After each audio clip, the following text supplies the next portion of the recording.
Welcome to My Security TV. My name is Chris Cubbage. I'm the Executive Editor and Director for My Security Media, and I think we might have it right this time. We should be streaming live on YouTube, LinkedIn and Facebook, and I've got a couple of guests who will join us very shortly. Let me just go through some introductions, only about 5 minutes or so, just to give you an update on what we're doing and what we did earlier this week. Now, I'm still getting used to the system as we walk through, but you should be able to see that now, my slide deck. And what we do on My Security TV, we cover aerospace and space, defence and national security, cybersecurity and critical technology, and cities and infrastructure. We'll go for about 30 to 60 minutes. This episode will be around 45 minutes, I'd imagine. And as I said, we are streaming on YouTube, LinkedIn, and Facebook if all else is going well. Okay, so today's episode, we've got Guillaume, the Senior Director Cybersecurity for Avanade Australia, and we're looking at Black Friday. Happy Black Friday to those who are shopping, and also on Cyber Monday, and just having a look around the cybersecurity risks, both for the consumer and for the retailers in that respect. And then we're going to be joined by Jacqueline and Jayne from a security awareness advocate for Know-Before. We're going to look at 2021 predictions and do a bit of a walkthrough what we can expect. Again, both of these are authors for the Australian Cybersecurity magazine and the Cyber Risk Leaders magazine, so it's great to have them on this particular episode, and we'll have links to their articles in the show notes. So Tuesday, earlier this week, we finalised a Security Consultant Insight series. We had episode 4. This was a full panel session looking at the future directions for smart connected buildings, precincts and cities. And these are the senior consultants that are doing the specifications and the sort of the lead consultancy on projects, as well as Richard Cathedge, I'll highlight there as a fire engineer and looking at the fire safety balance there as well. All of these episodes are now on My Security TV and our YouTube channel. On Tuesday also, we went live, partially live. We at least got to LinkedIn and YouTube. We had Colonel Robert Watson, Doc Watson, who's the Director for Joint Cyber Directorate Information Warfare Division, looking at their ADF Cyber Skills Challenge. And I'll be cutting these down. They're about to be released as podcasts as well. And Nick Harlow, who was in San Francisco, he's the Senior Director Product Management for HackerOne, looking again 2021 outlook for the CISOs. We'll be able to do a comparison to what JJ comes up with as well. We're highlighting, this is a partnership with Alcid and TrustWave. That's a Singtel company, looking at Active Directory security, and that's going to be on the 14th of December. You do need to register for that one, so watch out for the links or go to mysecurity.tv.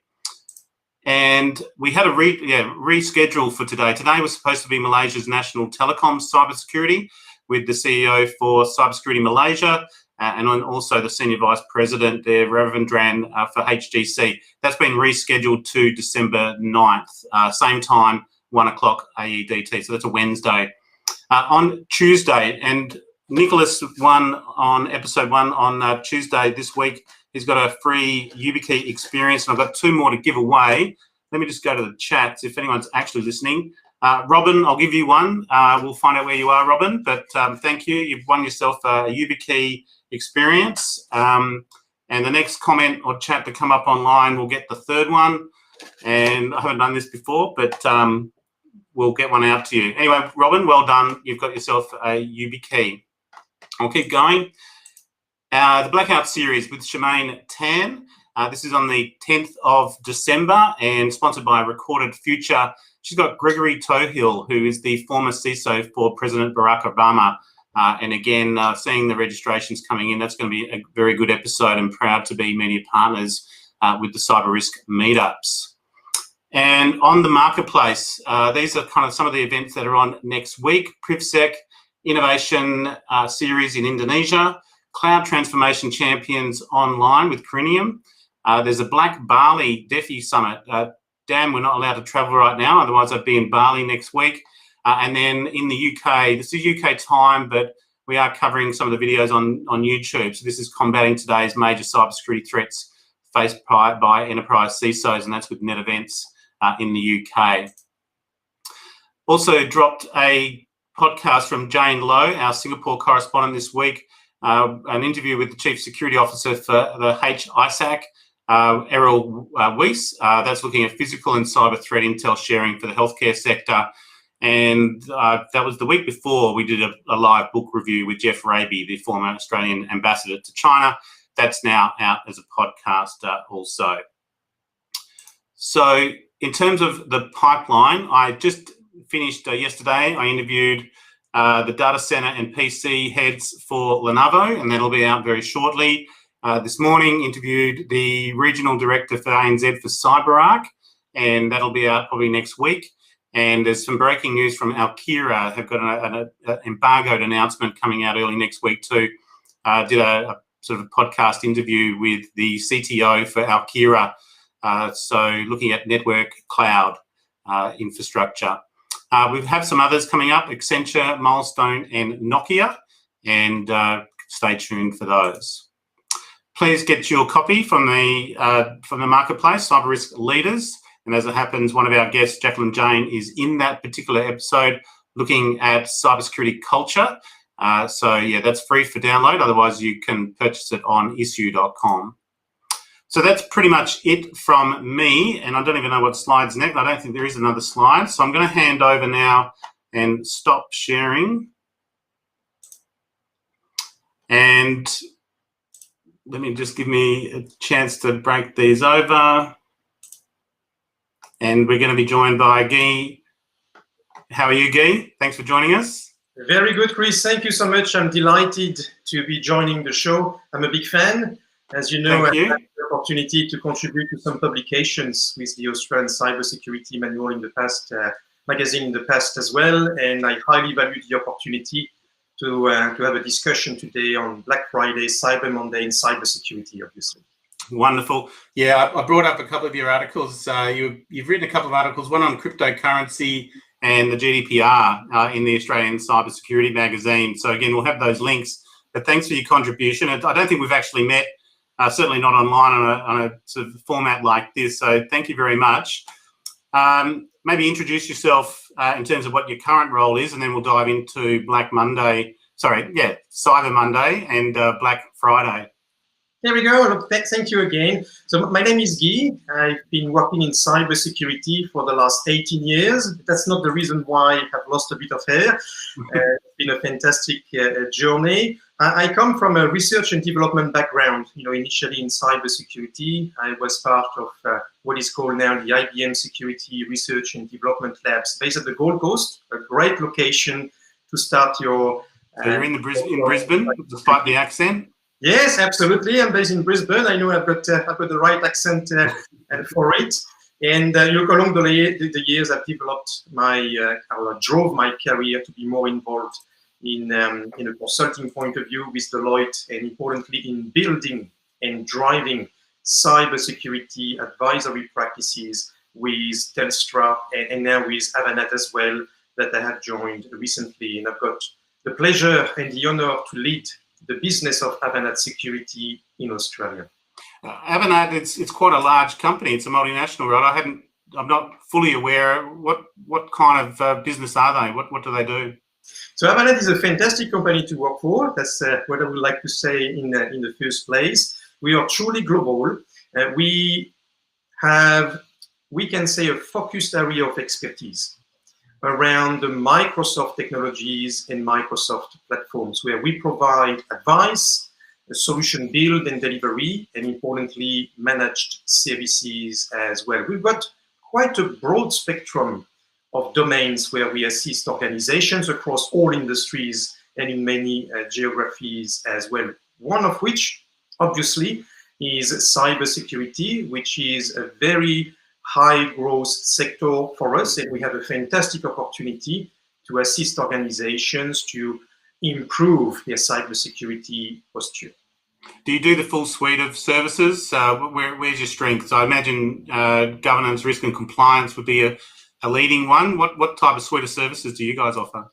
So we provide quite a broad spectrum of services. We would probably, focus more so on, number one, protecting Microsoft platforms and environments overall. And number two, and delivering our clients tangible results from a cybersecurity posture point of view and compliance point of view by maximizing and optimizing their use of Microsoft security technologies, right? That's what we do. We protect Microsoft environments, and we use Microsoft security to protect the enterprise as well. Within the domain, we certainly have quite distinct pockets of capabilities from a governance, risk and compliance, from a cloud security point of view, identity and access management. We do a lot from an endpoint protection point of view, data loss prevention as well, developing quite significantly in new domains of security, such as IoT security, for example. Nice. Okay, well, look, let's talk us through. I had a stat that came off ABC News, the $28 billion that Australians are spending today. I don't know if that was true, but maybe introduce Black Friday. I'm certainly been alive to it since we were going to have you on, and I'm hearing it every left, right, and centre at the moment. I think I even bought something yesterday for Black Friday, if it might have been this morning. Introduce, I suppose, Black Friday, Cyber Monday, and what some of the cyber sort of activity we're going to see around this as well. Sure. Look, for me personally, I'm very excited about Black Friday and Cyber Monday. And just to relate to it from a personal point of view, as I woke up this morning, my wife was online looking at shopping for, we've got 3 children, right? So children's toys and gifts for Christmas, because there's some great deals to be done at the moment. This morning, maybe it's the same for you and the audience, I've also received more emails than usual about promotions, for camping gears, for cycling jerseys. I like cycling, but importantly for some security items as well, such as VPN, 50% discount, right? Or as secure email services, 50% discount as well. This is fantastic, right? So Black Friday and Cyber Monday is a tradition that originally comes from the US. It's at the back of Thanksgiving. It originates from the mid-1950s, and it was really, kicked off to boost the lead up to Christmas from a shopping point of view. So it's a fantastic retail initiative to excite people in starting to buy in the lead up to Christmas, and to provide some great deals and discounts as well for a range of offers. So historically, it was only Black Friday, and the broader event, which is Cyber Monday, was added, a bit more cyber focused, obviously, right. The name. In Australia, from a retail and shopping experience point of view, the two events actually join a bit together, right? So it's Black Friday and Cyber Monday. What it is at the end of the day, it's a fantastic opportunity to do some great shopping for 4 days. Very good. I'll give a shout out. I saw Mike Monick from DroneSec has a GitHub list of stuff for cybersecurity and the like, and I had a quick look, and there's a heap on there. So yeah, you can check that out. I'll try and get Mike to send us over the link if I see it again. What's the observations that you've had? We did have a release from you, so you were sort of preparing retailers, consumers for the risks. You mentioned you're getting an uptake in emails and offers. Are we looking at increased fraud? What type of sort of, even a BEC fraud, I'd imagine, would kind of even be a heightened one on this one. What type of activity let's maybe start with the retailers. From a retail perspective and their websites, what type of activity should they be looking out for? Look, for the retail industry, which we all know has definitely suffered in the last few months with the COVID-19 pandemic, some lockdowns, particularly impacting brick and mortars, traditional outlets, the opportunity to capitalize on growing revenue and recouping a little bit the loss from earlier in the year is critical. And this window of opportunity that we have right now across those 4 days and leading to Christmas as well is really critical for the business, right? So the retail industry, the retail organizations, the retailers, suffer from the same type of threats and risks as most of the other organizations as well. There can be some differences based on industries, obviously, but it's the same type of threats and risks. The specificity, which I think increases the risk at this time of the year, is that you expect an influx of shoppers online to grab the bargain, right? And this is unfortunately a window of time where the cybercriminals can capitalize on the business criticality which represent that window. So I expect to see, unfortunately, an elevated threat activities that includes, for example, denial of service. That includes an increase of malware such as ransomware as well. I think the ransom element is very important. And you can think about it. How bad would it be for an online retailer, an Australian one, for example, to have their operations crippled or delayed or severely impacted at this time of the year? It would definitely deny them the opportunity to recoup and generate revenues as well. So they need to be careful about the network traffic, about denial of service, about ransomware. It's a very important time of the year to reflect on their cybersecurity posture and try to improve it, right? Very importantly. Is there a bit of brand, we're going to move over to what the consumer is, but is there a bit of brand risk there? If we look at what the risk to the consumer is with false websites and the like, you could actually create twin websites that aren't quite real to have either reputation damage or just to steal that consumerism. Reputation is a business critical asset. There is no doubt about it. And to be subject to cyber criminals that exploit a brand, that build a fake website, that try to entice shoppers or consumers to go to that website can definitely, unfortunately, and indirectly impact the reputation and the overall business of an organization as well. As a retailer, it can be difficult to manage also. There are ways where proactive actions in terms of monitoring, can help a little bit as well. But reputation is so important to every business. You don't want to be in the front page for having been hacked in the middle of Black Friday and Cyber Monday right now. It would clearly stand out. Yeah, it's not a good look for when it comes around again next year. So maybe talk us through the consumer. What should the consumer be looking out for other than what they're spending? Maybe, what are some of the red flags, I think, rather than maybe through just phishing emails and the like, particularly on websites that they're visiting, what would be some of the key things that they should be looking out for? Sure. So first and most importantly, I would encourage everybody to look at finding a bargain online, right? I would not advise to avoid the opportunities of Black Friday and Cyber Monday. However, I think it's very important for consumers to be aware of the risks they may be subject to at this specific time of the year and leading to Christmas as well. As for the retailers, they can fall prey to cyber criminals that may want to lure them. So as I was reported earlier, and maybe it's the same for you, I'm getting a lot more emails at the moment, right?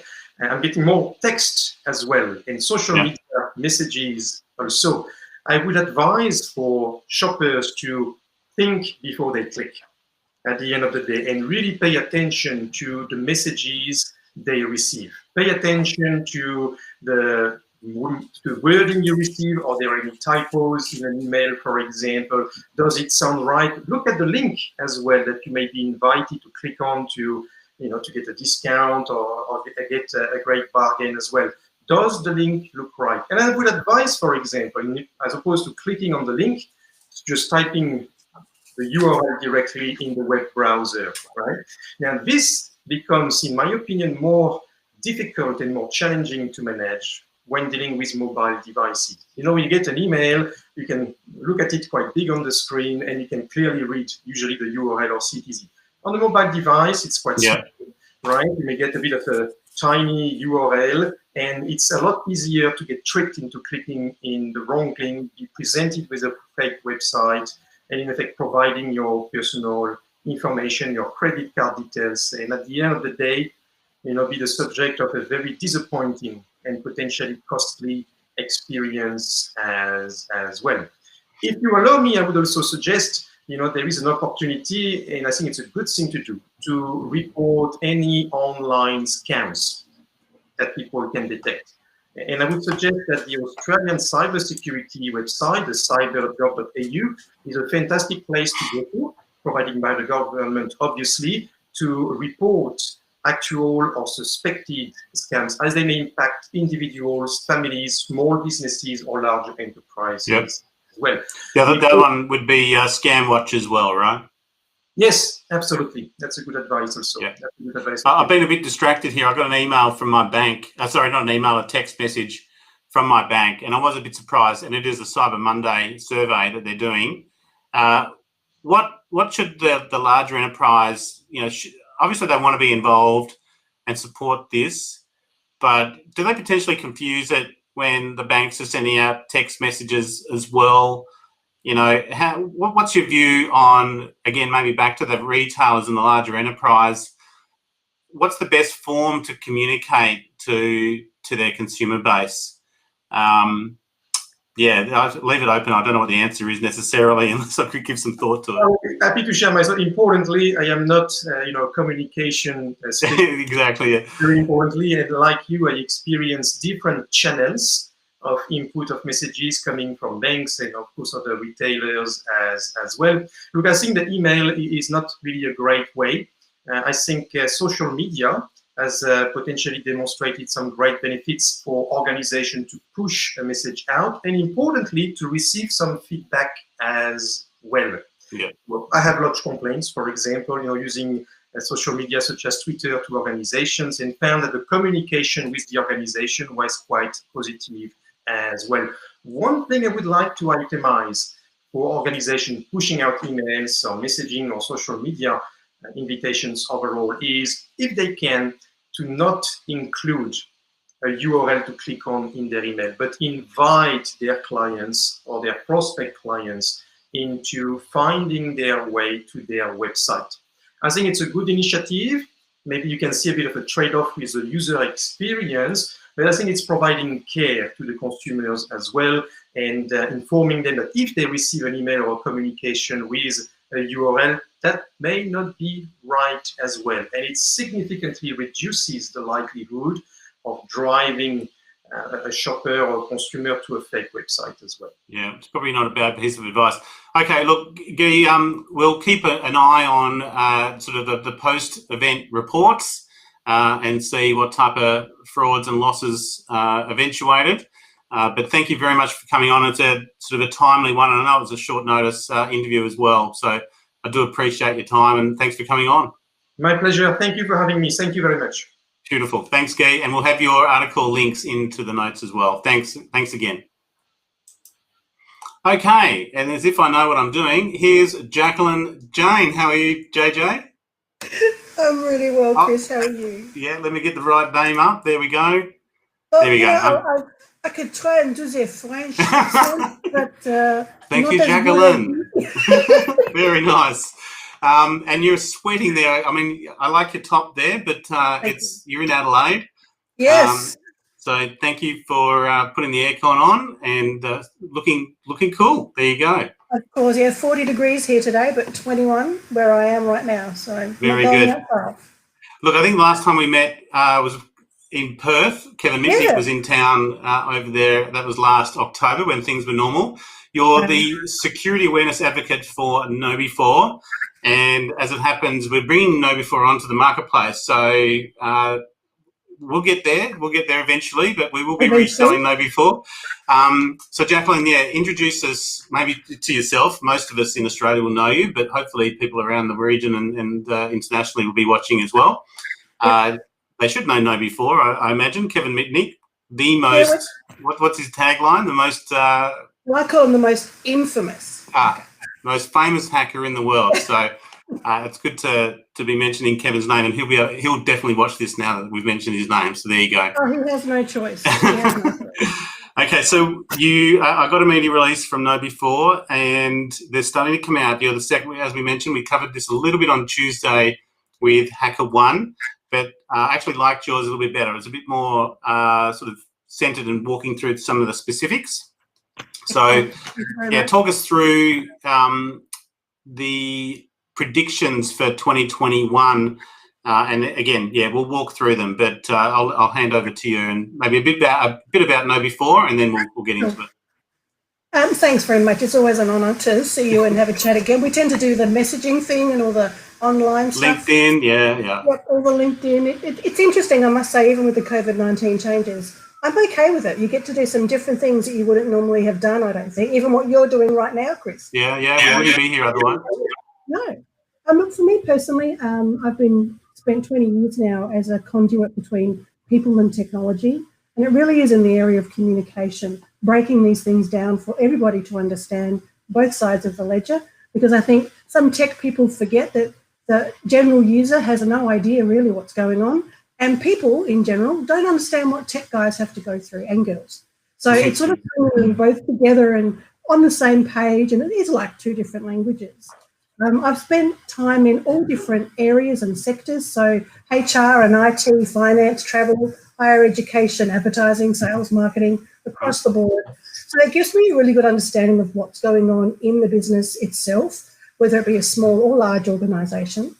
The one thing that I loved the most of all the work that I've done was cybersecurity awareness programs and creating a culture of cybersecurity where it was embedded and there was a culture shift and a real change in how people actually cared about cybersecurity. And I love doing that. So KnowBe4, very lucky to work with KnowBe4. We're the world's largest integrated security awareness and training and simulated platform.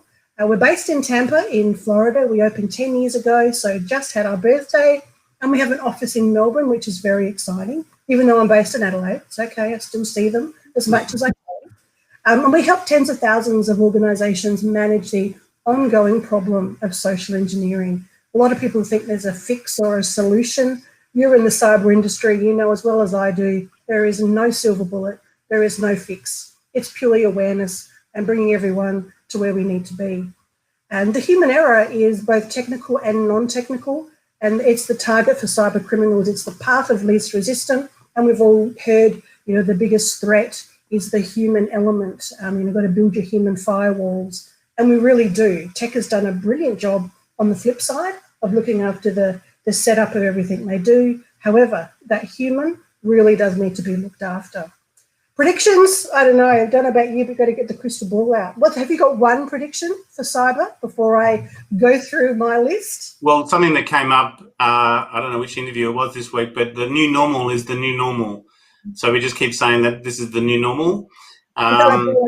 Different, it scares me. Yeah, look, it scares me when I look back at our magazine. We've been doing it for 10 years. I can go back to any edition in the past, and it's pretty much reading as it is today. But it is slightly. We carried. There was an article out, report out from Alliance Insurance that they are seeing an uptick in claims, and cyber claims, in cyber insurance has increased, but most of the causes are the human and the internal error. And we're seeing that through the notifiable data breach reports as well. Most of them are still, human error, and that's understandable. People sort of don't have a good day and can stuff up things quite seriously. But I think that's not going to change next year, is that internal aspect. And it is number one on your list, remote working security. It is. And the interesting thing was when I look back, and I'm very fortunate, my team of security awareness evangelists, we're global. There's 7 of us. And when we put together lists like this for predictions, it's funny how when you go back in the previous years, like you've just said, you see it repeated. There are some nuances though. So remote working, as we move back to the office, that's going to be another issue to consider, because people are even struggling after doing their remote working, being away from people. I've had to socialize. I had to actually be in a room with 10 or 15 people. So when we go back to the office, we're going to need to consider all of those elements again and refresh with training, even talking about the physical tailgating element that we often forget when it comes to cybersecurity and the human. But there'll be more of this backwards and forwards from working from home or outside of the office and the office. So that mobile nature of what we do is going to be a big difference for next year. And there will be more data. Beg your pardon? That was the last bit? There will be more data breaches as a result. Yeah, I think, again, I'm just thinking as people come back to the workplace, there might be new people as well. Like that, over that, because it's been an extended period of time, there might be different people, but also, heightened economic situation, the social engineering, and as you say, the tailgating, those types of things do have a change in their risk profile. So, yeah, it's definitely one for security managers to be cognizant of, and it's trying to get people to take it seriously. If you have a security mindset, you're always thinking, as I said, my tagline's I'm an optimistic pessimist, so I'm hoping something goes wrong. And that's the security manager mindset, but most people can't live in that mindset. They think positive, so it's getting them on board. The next one is passwords or not. And again, I've still got one experience, the YubiKey to give away. So if you want to go passwordless, make a comment. Great idea. Passwords, I think they're around for a while. However, we will see more of an opportunity for people to start to manage them properly. And whether that be a password manager tool, just do a Google search on that and you'll get a list. Usually PC Mag has some really good examples of password manager tools.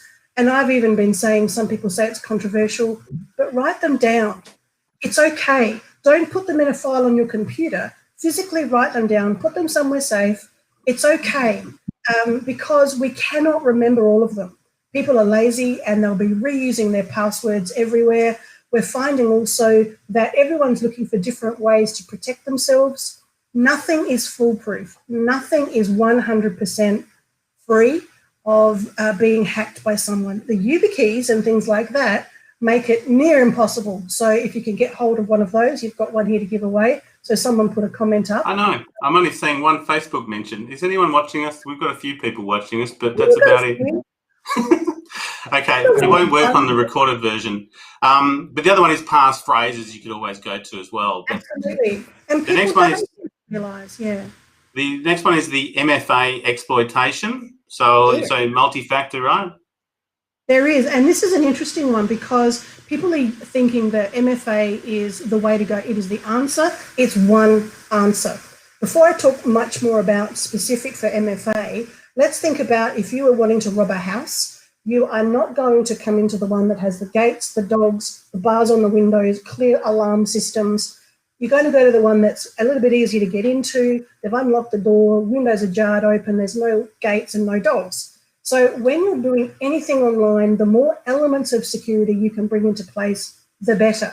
However, MFA seems to be one of those, oh yeah, everybody needs that, that's all we need.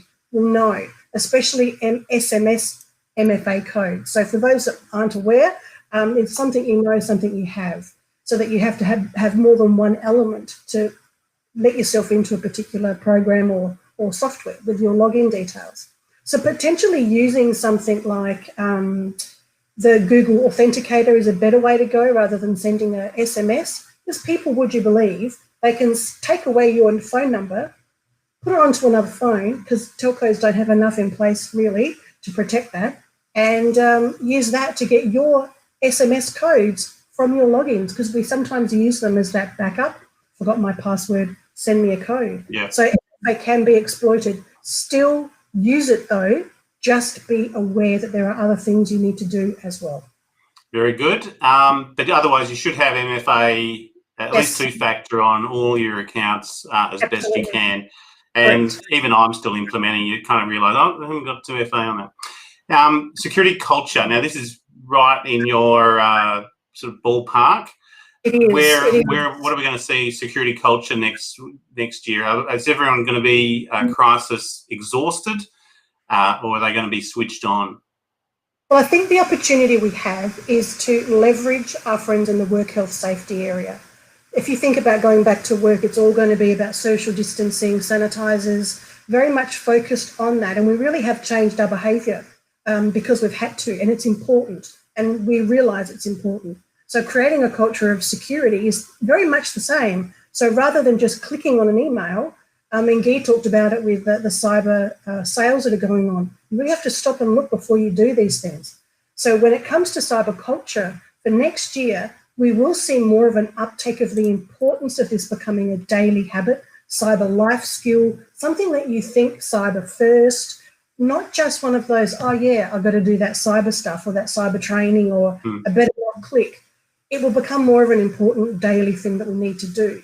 And this will increase with a broader understanding of the importance of it, and the human elements. I did see a shift this year, but because of COVID, it sort of disappeared into what was going on, which is understandable.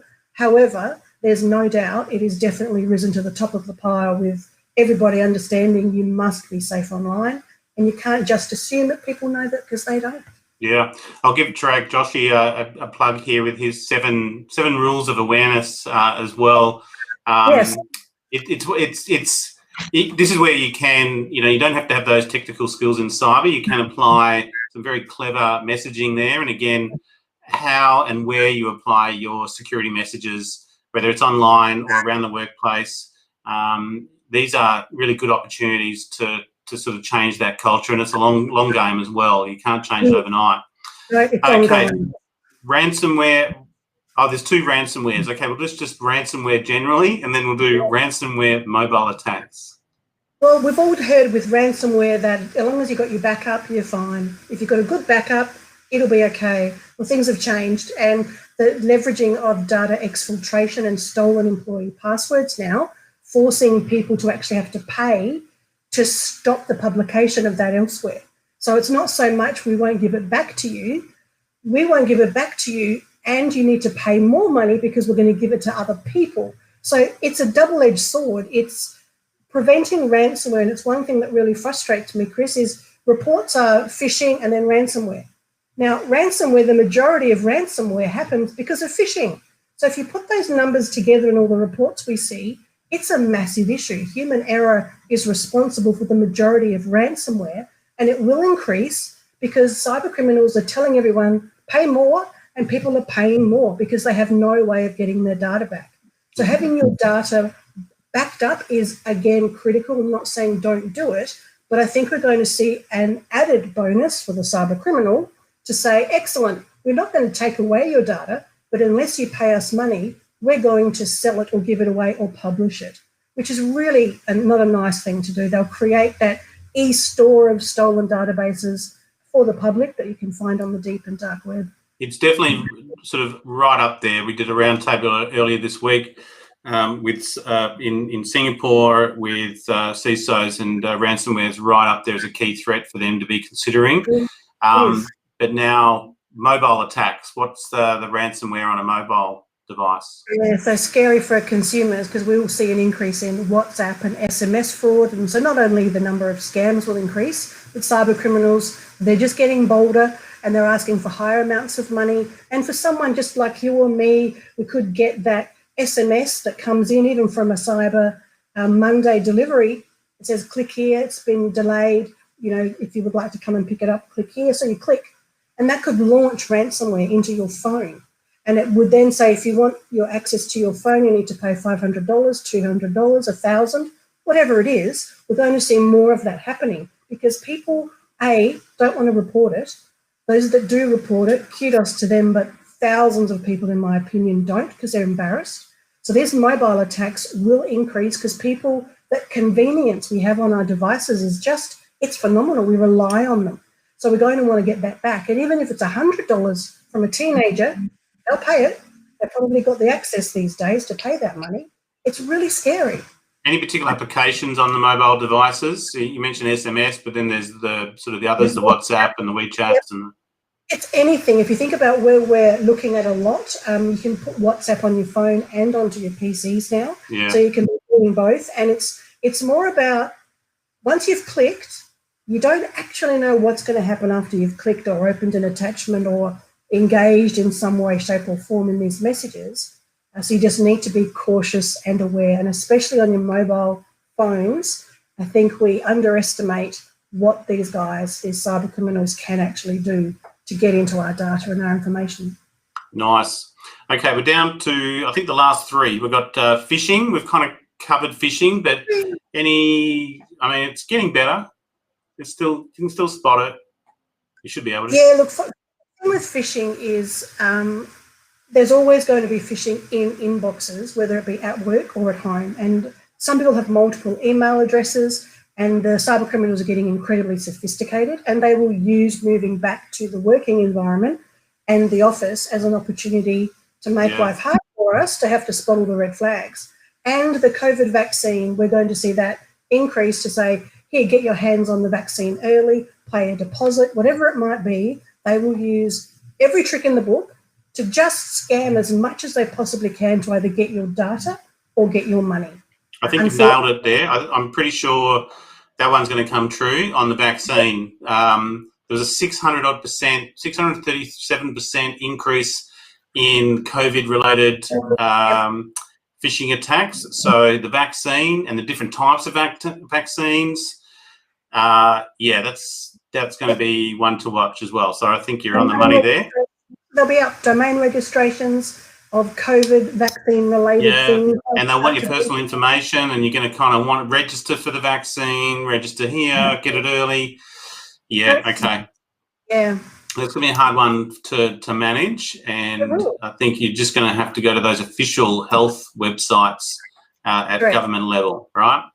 Like with anything, you must go to the official websites for shopping and for everything else. Don't rely on other emails that come through. Yeah, avoid the unofficial ones if you can.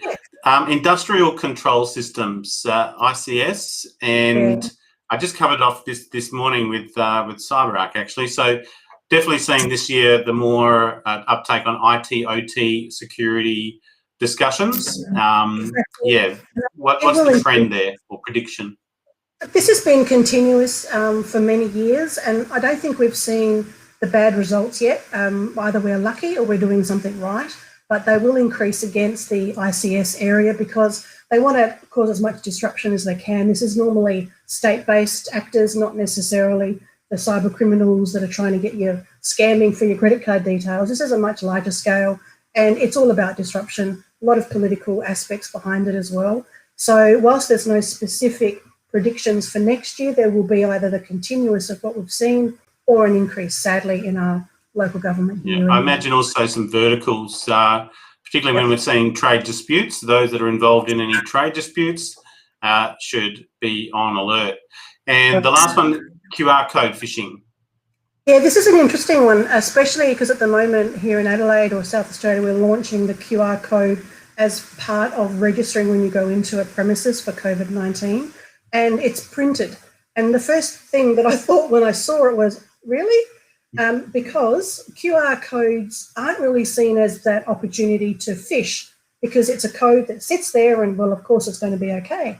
But what cyber criminals do is they will print out another code and either stick it on with a sticker or actually glue it physically on, and people will just go past and scan. Now, what consumers and even everybody in business may not realise is if you scan, it could launch something. It could create an opportunity for your phone to automatically call someone else, send an email. It can do anything. It's like a macro for, okay, someone scanned, let's take them to a website that they didn't realise they were going to. And I don't think, from everything I've read, people have really understood that this is a critical thing.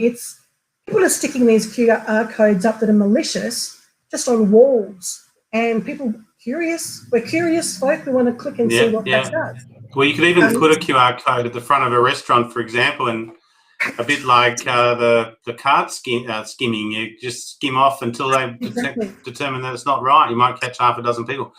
Exactly. Okay. Have you seen any reports of this? I can't say I've seen any. There's been 28 reports through ScamWatch this year of QR code phishing.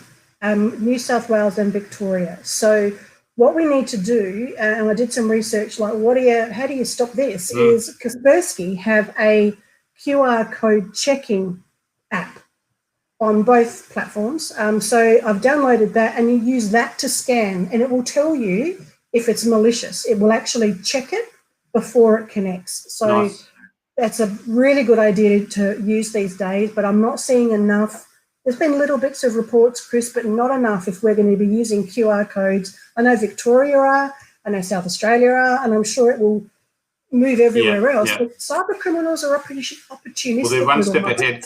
So, I'll throw that out to the audience. Anyone else who wants to throw in a link to, not a false QR code, a real sort of any of the tools Kaspersky's mentioned. Erin, I know Erin at Kaspersky will love that. Yeah. If you can send us the link through on that, Jacqueline, we'll include that in the notes. And that's pretty much it. Normalized and various serious attack vectors, all of those. I think, how many was there? Was there 10? One? There could be. Okay. I could keep going, but let's not. Look, we'll come back to you on those. And I think I held off on releasing that particular list until we did this. And so once this is out, we'll have that full list in the show notes as well, and on one of the websites also. So look, thank you so much, Jacqueline. We'll have KnowBe4 on again, no doubt. And yeah, appreciate it. That's pretty much it for the show too. We've gone about 45 minutes. So thank you very much to Guy. Thank you, Jacqueline. Jayne from KnowBe4. And I'm going to sign off there, and I have nothing else to say. So it's a Friday afternoon, and it's I'm going to do a Vino series of these in the end. Yes. So we'll sort of lock down in previous one evening, but otherwise it's beer o'clock in Sydney. Well, I'm sure it's beer o'clock somewhere over here. So it's beer o'clock. As they say, it's beer o'clock somewhere, anywhere in the world. So look, thank you for those that have joined in. We'll keep that audience coming up, but otherwise you can check this out on YouTube, Facebook, and on LinkedIn. Jacqueline, thank you so much. Appreciate it. You're welcome. See you guys. Bye-bye.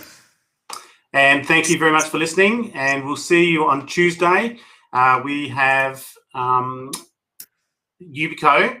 No one has grabbed that last Yubico, so if you still have an opportunity, you can still sign in. Otherwise, we've got 6 clear, what are they called? The 5 CI. So 6 5 CI clears with Yubico on Tuesday afternoon. Otherwise, you can subscribe at mysec.tv, and it's #MySecurityTV. Thank you very much for joining us, and we'll see you on Tuesday.